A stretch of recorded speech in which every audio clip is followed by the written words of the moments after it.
여호수아 8장 1절에서 17절입니다. 여호와께서 여호수아에게 이르시되 두려워하지 말라 놀라지 말라 군사를 다 거느리고 일어나 아이로 올라가라. 보라 내가 아이 왕과 그의 백성과 그의 성읍과 그의 땅을 다 내 손에 넘겨주었으니 너는 여리고와 그 왕에게 행한 것 같이 아이와 그 왕에게 행하되 오직 거기서 탈취할 물건과 가축은 스스로 가지라. 너는 아이 성 뒤에 복병을 둘지니라 하시니 이에 여호수아가 일어나서 군사와 함께 아이로 올라가려 하여 용사 3만 명을 뽑아 밤에 보내며 그들에게 명령하여 이르되 너희는 성읍 뒤로 가서 성읍을 향하여 매복하되 그 성읍에서 너무 멀리 하지 말고 다 스스로 준비하라. 나와 나를 따르는 모든 백성은 다 성읍으로 가까이 가리니 그들이 처음과 같이 우리에게로 쳐 올라올 것이라.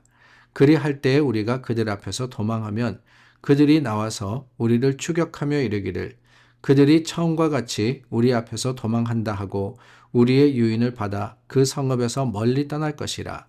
우리가 그들 앞에서 도망하거든 너희는 매복한 곳에서 일어나 그 성읍을 점령하라. 너희 하나님 여호와께서 그 성읍을 너희 손에 주시리라.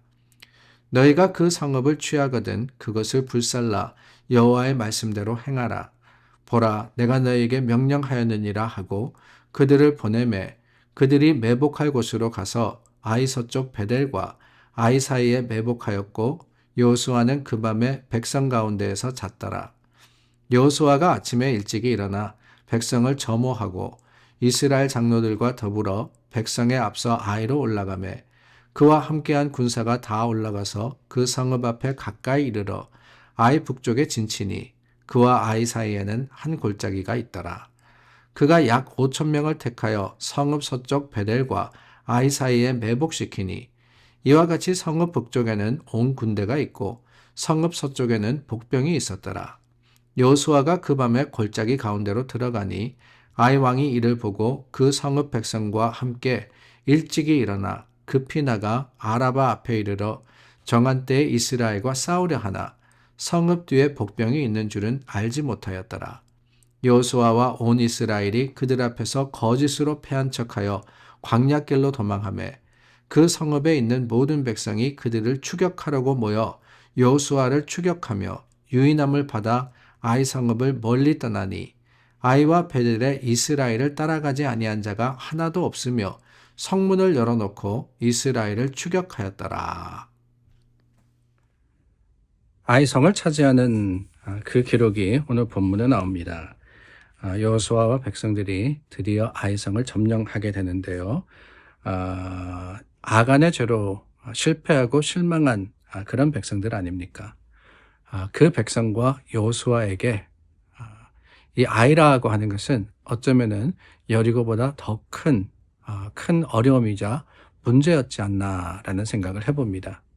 그런데 그때 참 감사한 일이 있었어요. 무슨 일이냐? 1절입니다. 여호와께서 여호수아에게 이르시되 두려워하지 말라 놀라지 말라. 두려워하지 말라 놀라지 말라. 기억나십니까? 여호수아 1장에서 모세를 뒤이어 이스라엘 백성을 이끌게 된 여호수아. 참 큰 일이었습니다. 모세가 40년 동안 지혜롭게 백성들을 이끌고 이제 요단 동편까지 왔는데 그 강을 건너서 실제로 가나안을 차지해야 하는 그 책임을 물려받은 여호수아가 얼마나 두렵고 얼마나 큰 염려와 걱정에 빠졌겠어요. 그럴 때 하나님이 그에게 주신 말씀이 뭐냐? 그게 바로 오늘 본문과 똑같은 말씀입니다. 두려워하지 말라, 놀라지 말라, 내가 너와 함께함이니라 라고 말입니다. 오늘 말씀에서도 하나님께서 같은 말씀을 하시고 아이성을 네 손에 넘겼다 라고 하시지 않습니까? 저는 이게 정말 감사해요. 요단을 건너서 가나안 땅에 들어간 이스라엘, 길갈에 진을 치고 첫 번째 성이었던 여리고성을 무너뜨립니다. 그것도 하나님의 계획과 하나님의 말씀대로 말입니다. 그런데 그들 가운데 있던 죄로 인하여서 아이성에서 실패합니다. 그 죄가 그들 가운데 있었습니다. 하나님만 따르고 하나님만 섬기겠다고 했던 이스라엘이 하나님의 명령을 어겼던 겁니다. 실패한 거죠.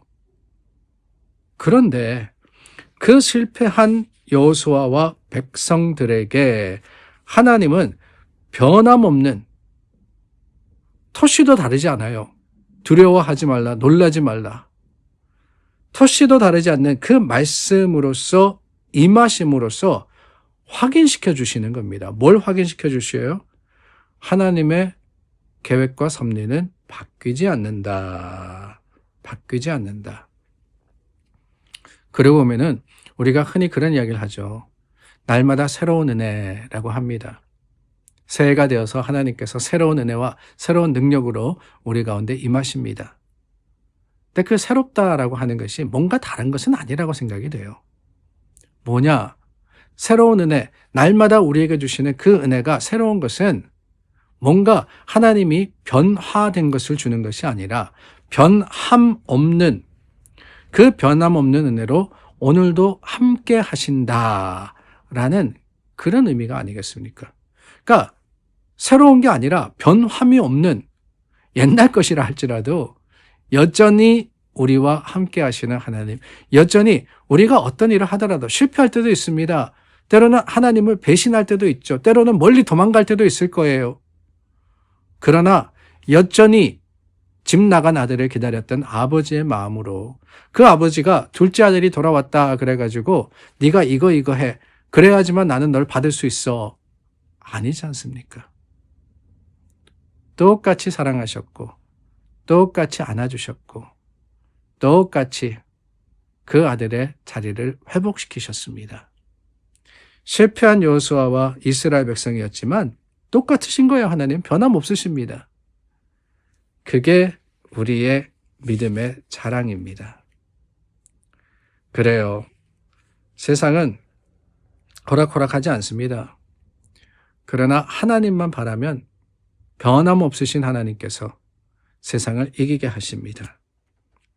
놀라지 말라, 두려워하지 말라, 가라, 내가 네게 주었다 라고 하시지 않습니까? 그러면서 하시는 말씀이 뭐냐? 2절 말씀이 참 재미있습니다. 나는 여리고와 그 왕에게 행한 것 같이 아이와 그 왕에게 행하되 오직 거기서 탈취할 물건과 가축은 스스로 가지라. 나는 아이 성 뒤에 복병을 둘지니라. 자, 이 아이 성을 어떻게 차지했느냐라는 것 전에 하나님이 주시는 약속의 말씀이 바로 이겁니다. 뭐냐? 여리고 성과 같이 너희가 아이 성을 차지할 것이다. 그런데 다른 게 있다. 뭐가 다르냐? 여리고 성 때는 모든 것을 하나님께 돌리고, 그리고 하나님께서 명령하신 것 외에는 다 불살라서, 다 무너뜨려서 그것을 제거하라라고 했습니다. 어느 누구도 여리고 성의 물건을 차지하지 못한다. 그게 명령이었고 그 명령을 어긴 게 아간이었잖아요. 근데 아이성을 차지할 때는 어떻게 이야기하시느냐? 탈취할 물건과 가축은 스스로 가지라 라고 하셨습니다. 왜 그러셨을까? 어떤 분은 그렇게 생각하실 것 같아요. 아니, 가지지 마라 그랬더니만 요놈들이 그 죄성 가지고 그냥 숨겨버리고 그럼으로써 실패했으니까 아이성 때는 아예 그 가능성조차 내가 없애야 되겠다. 너희 마음대로 다 가져라. 그렇게 하나님이 말씀하신 것이라고 생각을 할 수도 있을 것 같습니다. 근데 저는 조금 다르게 생각합니다. 하나님은 이미 계획하셨던 거예요. 여리고 성의 것은 다 너희 것이 아니라 하나님께 속한 것이지만 너희를 위해서 내가 아이성을 준비했다. 그러니까 아이성을 차지할 때는 하나님께서 너희에게 이 모든 것을 주실 것이다 라고 말입니다. 이미 하나님이 계획하셨고 이미 하나님이 예비하셨다 라고 저는 믿어요. 그런데 문제는 뭐냐? 기다리지 못했다는 거죠. 하나님의 시간과 하나님의 방법을 차마 기다리지 못했습니다. 그래서 조급한 마음에 내가 숨겨야 되겠다라고 생각을 했습니다. 그 아간의 죄로 말미암아서 아골 골짜기에 슬픈 일이 벌어졌습니다. 어디 아간뿐이겠어요? 우리도 조급한 마음으로 실패할 때가 얼마나 많이 있습니까? 하나님께서 잠깐만 기다려라. 조금만 참아라 라고 하시는데 그게 아니라 내 생각과 내 뜻대로 행함으로써 하나님의 영광을 가리고 하나님의 계획에서 벗어날 때가 얼마나 많은지요. 조금만 기다렸으면 다 가지라 그랬습니다. 다 가지라. 조금만 인내했으면 모든 전리품을 다 차지할 수 있었는데 그 인내가 없음으로 말미암아 실패한 아간과 이스라엘. 오늘 저와 여러분들에게 교훈이 되기를 원합니다. 하루 더 참읍시다. 하나님 계획하셨습니다. 예비하셨습니다. 내일이 그날일 수 있습니다. 오늘 조금 더 참아 주님의 뜻을 기다릴 때 하나님께서 우리 가운데 하나님의 거룩하신 풍성한 은혜로 임하실 것을 확신하며 그것이 우리 믿음의 자랑이 될 수 있기를 예수님의 이름으로 축원합니다. 기도하겠습니다. 참 좋으신 하나님, 하나님을 참아 잠잠히 기다립니다. 우리 가운데 임하시고 하나님의 뜻을 이루어 주시옵소서. 예수님의 이름으로 기도드립니다. 아멘. 하나님의 약속이 우리 앞에 있습니다. 그 약속을 향해서 믿음의 담대한 발걸음을 옮기시는 여러분들이 되시기를 바랍니다. 기도하겠습니다.